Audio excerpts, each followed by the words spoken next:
Hello all, welcome back to Yashaswini Vamshika cooking and tips channel. అనవసరమైన దాన్ని ఎలా reuse చేసుకోవాలి, అలాగే మన పనులను సులువుగా చేసుకొని మన మనీని ఎలా సేవ్ చేసుకోవాలి, సూపర్ యూస్ఫుల్ టిప్ అయితే వచ్చేసానండి. ప్లీజ్ స్కిప్ చేయకుండా చూడడానికి అయితే ట్రై చేయండి. అండ్ మీకు ఏది బాగా నచ్చింది అనేది కూడా కామెంట్ బాక్స్లో కమెంట్ చేయడం మాత్రం అసలు మర్చిపోకండి. ఫస్ట్ టిప్ అయితే చూసేద్దామండి. ఇలాంటి కవర్స్లో కనుక ఇలాంటి గ్రోసరీ సామాన్ కనుక ఉంది అనుకోండి, సింపుల్గా మనగా కవర్ అంతా ఓపెన్ కాకుండా అలాగే రైస్లోకి కానివ్వండి, లేదంటే ఏదైనా గ్రోసరీ సామాన్ల పిండిల్లోకి కానివ్వండి, మనం చెయ్యి పెట్టకుండా బౌల్లోకి వేసుకోవాలి అనుకున్నప్పుడు ఈ విధంగా బాటిల్స్ ఉంటాయి కదండి, వాటర్ బాటిల్స్ ఉంటాయి. వాటర్ బాటిల్స్ని ఈ విధంగా కట్ చేసేసుకొని పైన కనుక క్యాప్ పెట్టేసాము అనుకోండి, కవర్ మధ్యలో పెట్టేసరి చాలా టైట్గా ఉంటుందని గాలి అనేది పోకుండా ఉంటుంది మన సామాన్స్లోకి. అలాగే మనం పోసుకోవడం చూడండి ఎంత ఈజీగా అయితే ఉండి, ఎంత క్వాంటిటీ కావాలో అంత అయితే పోసుకోవచ్చు. ముఖ్యంగా పిండిలు ఏదైనా ఉంది అనుకోండి, గోధుమ పిండి కానివ్వండి, లేదంటే రాగి పిండి కానివ్వండి, అలాంటప్పుడు ఈ ప్రాసెస్ చాలా బాగా అయితే ఉపయోగపడుతుంది. అండ్ నెక్స్ట్ టిప్ వచ్చేసి బ్యాక్ జిప్ కనుక యూజ్ చేసే వాళ్ళు ఉన్నారనుకోండి, కొంచెం బ్యాక్ మనకు కొంచెం బెండ్ అవ్వగానే ఇలా ఓపెన్ అయిపోతూ ఉంటుంది. పైన ఉక్కున్నా కానివ్వండి, కింద మనకి కొంచెం ఇబ్బందిగా అనిపిస్తూ ఉంటుంది బ్యాక్ సైడ్ బెండ్ అయినప్పుడు.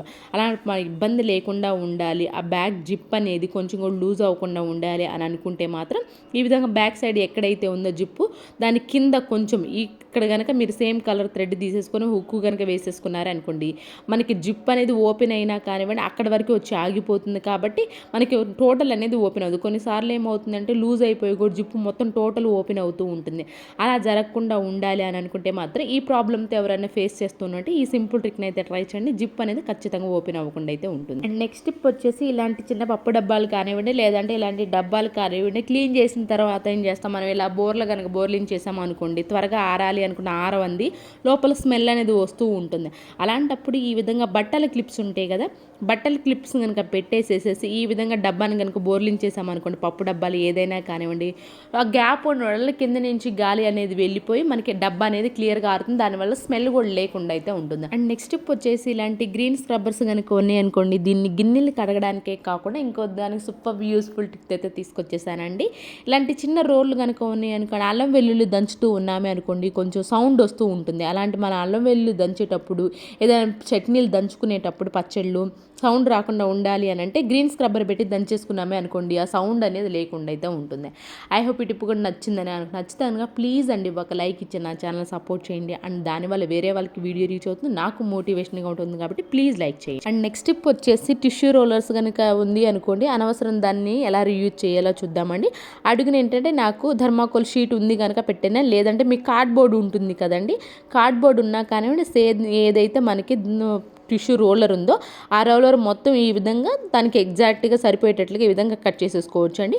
ఆ తర్వాత దీన్ని ఏం చేయాలి అని అంటే, మనం ఫెవిస్టిక్ కానివ్వండి, లేదంటే గ్లూ కనుక అంటించేసాము అనుకోండి, మంచి స్ట్రాంగ్ అయితే ఉండిపోతుందండి. దీనికి దేనికి ఉపయోగిస్తాము అనుకుంటున్నారా, మనం ఏం చేస్తామనంటే ఇలాంటివి టేప్స్ కానివ్వండి, నానో టేప్స్ కానివ్వండి, ప్లాస్టర్లు కానీ ఉన్నాయనుకోండి, ఎక్కడ పడితే అక్కడ పడేస్తూ ఉంటాం. అలా కాకుండా సింపుల్గా మనకి ఈజీగా ఎక్కువ కనుక ఉన్నాయి అనుకోండి, ఈ విధంగా టిష్యూ రోలర్స్ కనుక ఉంది అనుకోండి, అనవసరంగా దాని లోపల కనుక పెట్టేసాము అనుకోండి, మనకి అవసరమైనప్పుడు ఈజీగా అయితే కనిపిస్తాయి. ఇలాంటి చిన్న చిన్న టేపులు ఉన్నాయి అనుకోండి, లోపల వేసేసాము అనుకోండి, మనకి టేపులన్నీ ఒకే దగ్గర ఉన్నట్లే అవసరమైనప్పుడు ఈజీగా అయితే కనిపిస్తాయి. అండ్ నెక్స్ట్ టిప్ వచ్చేసేసి మనం ఊరు వెళ్ళేటప్పుడు కానీ లేకపోతే బయటికి వెళ్ళేటప్పుడు ఇంటి కీస్ కనుక ఉన్నాయి అనుకోండి, ఈ విధంగా బ్యాగ్ లోపల కనుక వేసేసాము అనుకోండి, అవసరమైనప్పుడు చాలాసేపు వెతకాల్సి వస్తుందండి, కనిపించదు. అలాంటప్పుడు సింపుల్గా మనకి ఎంత హ్యాండ్ బ్యాగ్ లోపల ఎంత లగేజ్ ఉన్నా కానివ్వండి, ఈజీగా మనకి కీస్ కానివ్వండి, లేదంటే ఇట్లాంటి చిన్న చిన్న గోల్డ్ కానివ్వండి, ఇయర్ టాప్స్ తీసుకెళ్తూ ఉన్నామే అనుకోండి, అడుగుని వేసినా కానివ్వండి కనిపించదు కదండి. అలా కాకుండా మనకి వెంటనే కనిపించాలి అనుకుంటే ఇలాంటి పర్సెస్ కనుక ఉన్నాయి అనుకోండి, దీనికి పిన్నీస్ పెట్టేసి, లేదంటే స్టిచ్ ఉంటే స్టిచ్ కనుక ఒక్కటి వేసేసి కనుక పెట్టేసుకున్నామంటే చిన్న చిన్న పిన్నీస్లు, స్టిక్కర్స్, అలాగే కీసు, చిన్న చిన్న ఐటమ్స్, ఇయర్ టాప్స్ అలాంటివి పెట్టుకోవడానికి ఈజీగా అవుతుంది. అవసరమైనప్పుడు మనకి ఈజీగా అయితే కనిపిస్తుంది.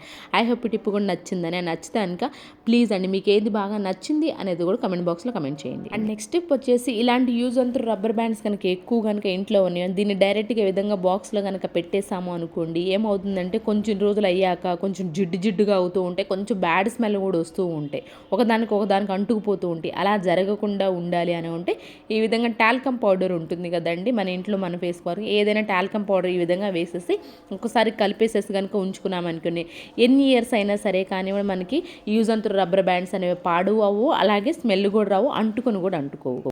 అండ్ నెక్స్ట్ స్టెప్ వచ్చేసి చపాతీ పిండిని కనుక మనం ఫ్రిడ్జ్లో కనుక పెట్టేసాము అనుకోండి, కొంచెం ఈ విధంగా గట్టిపడినట్లు అవుతూ ఉంటుంది కదండి. అలాంటప్పుడు మనం ఫ్రిడ్జ్లో పెట్టినా సరే కానివ్వండి, మనకి గట్టి పడకుండా ఉండాలి, అలాగే మెత్తగా ఉండాలి చపాతీలు అనుకుంటే మాత్రం ఈ విధంగా ఫ్రిడ్జ్లో నుంచి తీసిన తర్వాత కొంచెం పాలు ఉంటాయి కదండి, కాచి చల్లార్చిన పాలు ఒక్క స్పూన్ అంటే ఒక్క స్పూన్ పోసేసి ఆ తర్వాత కలిపేసేసుకున్నామే అనుకోండి, నార్మల్గా మనం చపాతీ ఎప్పుడే ఫ్రెష్గా కలిపిన పిండి ఎంత సాఫ్ట్గా అయితే ఉంటుందో సేమ్ అంతే సాఫ్ట్గా అయితే ఉంటుందని. ఎవరికైనా ఫ్రిడ్జ్లో పెట్టినప్పుడు కొన్నిసార్లు గట్టిగా అవుతుంటుంది, ముఖ్యంగా ఈ సమ్మర్లో. అలాంటప్పుడు ఈ సింపుల్ ట్రిక్ని అయితే ట్రై చేయండి, మీకు ఖచ్చితంగా వర్క్ అవుతుంది. ఇలాంటి టిప్స్ ట్రిక్స్ మన ఛానల్లో బోల్డ్ అయితే ఉన్నాయండి. ప్లీజ్ ప్రీవియస్ వీడియోస్లోకి వెళ్ళి చూసి మీకు నచ్చితేనే సబ్స్క్రైబ్ చేసుకోండి. అండ్ నెక్స్ట్ టిప్ వచ్చేసి మనకి అగరబత్తికి కానివ్వండి, లేదంటే ధూప్ స్టిక్ కానివ్వండి, ఎలాంటి న్యూస్ అనేది వస్తూ ఉంటుంది కదండి.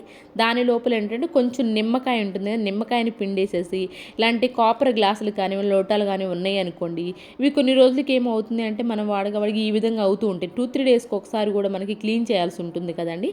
అలాంటప్పుడు కొంతమంది పీతాంబరి కూడా పెట్టి క్లీన్ చేసుకుంటూ ఉంటారు కదండి. పీతాంబరి ఎప్పుడైనా లేదు అనుకోండి, ఈ విధంగా అగరబత్తి కానీ ధూప్ స్టిక్ కానీ వచ్చిన న్యూస్లో కొంచెం నిమ్మకాయ గల పిండేసి క్లీన్ చేసుకున్నామనుకోండి, కాపర్ అనేవి చాలా నీట్గా అయితే క్లీన్ అయిపోతాయి. అండ్ నెక్స్ట్ టిప్ వచ్చేసి పిల్లల స్కేల్స్ కనుక వాడుతూ ఉన్నారు కనుక ముఖ్యంగా కొంచెం చిన్న పిల్లలు ఏం చేస్తూ ఉంటారా, పైన నెంబర్స్ ఉంటాయి కదండి, ఆ నెంబర్స్ని ప్రతిసారి స్కేల్ యూజ్ చేసిన ప్రతిసారి చిన్న పాప అయితే అలానే చేస్తుందండి. ప్రతిసారి ఆ నెంబర్స్ అన్ని తుడిపేస్తూ ఉంటారు. ఇలా రఫ్ చేయడం వల్ల ఏంటి అని అంటే స్కేల్ కొత్తగానే ఉంటుంది, నెంబర్స్ అన్ని తీసేస్తూ ఉంటారు.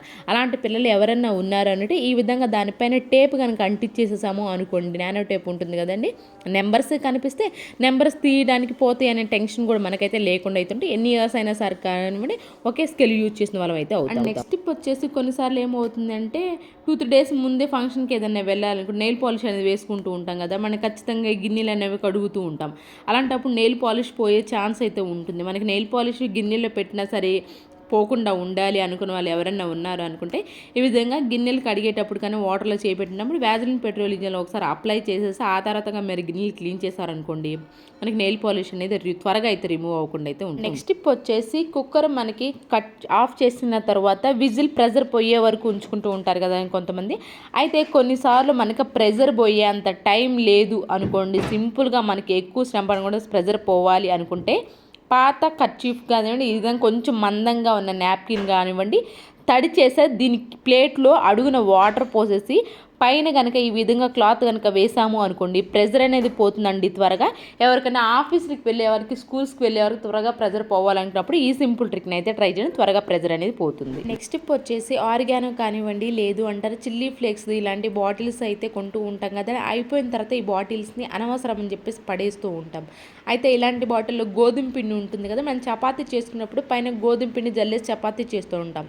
అలాంటప్పుడు మిగిలిన గోధుమ పిండి అంతట్లో చేయి పట్టుకునే బదులు ఈ విధంగా ఇలాంటి బాటిల్ కనుక ఉంది, దీన్ని నీట్గా క్లీన్ చేసి దీంట్లో గోధుమ పిండి కనుక పోసేసుకున్నామే అనుకోండి, మనకి ఈ విధంగా చపాతీ చేసుకునేటప్పుడు కానీ పూరీ చేసుకునేటప్పుడు కానీ పైన జల్లాలి అనుకున్నప్పుడు సింపుల్గా హోల్స్ కూడా పెట్టే ఉంటాయి కాబట్టి మనకి ప్రాసెస్ అనేది చాలా ఈజీగా ఉంటుంది. మిగిలిన గోధుమ పిండి కూడా పాడవకుండా అయితే ఉంటుంది, మనం చేయి పెట్టడం వల్ల పాడైపోయే ఛాన్స్ కూడా ఉంటుంది. అలా కాకుండా సింపుల్గా ఈ విధంగా ఉపయోగించుకోవచ్చు. ఈ బాటిల్ కూడా అనవసరమైంది కూడా పడేయకుండా. ఐ హోప్ ఈ టిప్ కూడా నచ్చిందని అనుకుంటున్నాను. ఇవేనండి ఈరోజు టిప్స్ ట్రిక్స్. యూస్ఫుల్గా అనిపించి ఉంటే మాత్రం ఈ టిప్స్ అనేవి ఒకసారి ట్రై చేయండి. మీకు ఏది బాగా నచ్చింది అనేది కమెంట్ బాక్స్లో కమెంట్ చేయండి, లైక్ చేయండి, షేర్ చేయండి, సబ్స్క్రైబ్ చేసుకోవడం మాత్రం అసలు మర్చిపోకండి. రేపటి వీడియోలో మంచి మంచి టిప్స్తో మళ్ళీ మీ ముందుకు వస్తాను.